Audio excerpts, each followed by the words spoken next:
A0702, the class point represents a point with x and y coordinate. Ellipse represents an ellipse with a center point and a width. Check if a point is inside the loop. Is point inside ellipse? Point returns true if the point is inside the ellipse, otherwise false. Mond overlap calculation computes, estimates the overlap area between the two ellipses, calculates the center of and radius of the circle, encompassing both the ellipses, generates random points with this circle, counts how many points are inside both the ellipses, estimate overlap area based on the proportion of point inside both the ellipses. Main execution uh, calculates two ellipse, calculates and prints a statement, estimated overlap area. Questions. Briefly show how your code working on a simple case example. Two circles at the origin on an ellipse surrounding the circle.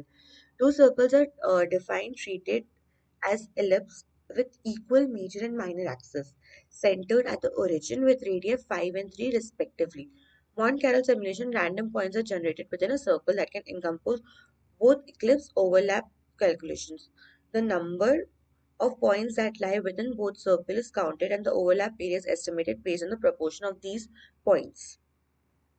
Briefly show how your code working on a more complicated example you design. The ellipse partially overlap. The estimated overlap area will be less than the area of the either eclipse, but the greater than zero. The exact value will vary to the randomness of the Monte-Carlo method. When you run the script, it will print an estimate overlap area which gives an idea of extent of the overlap between the two eclipses.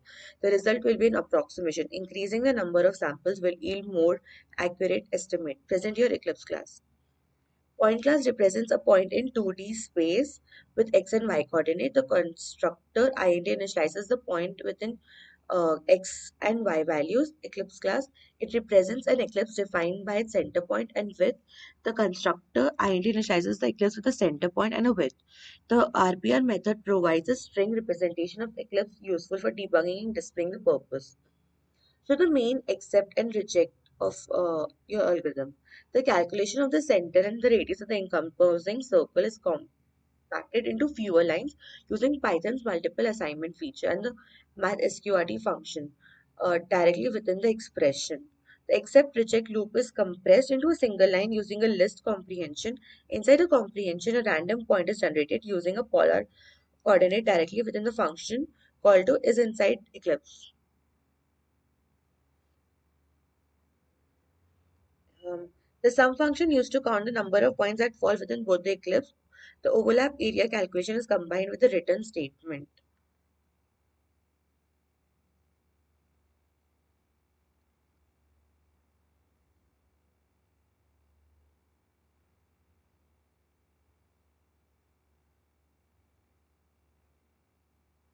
Thank you.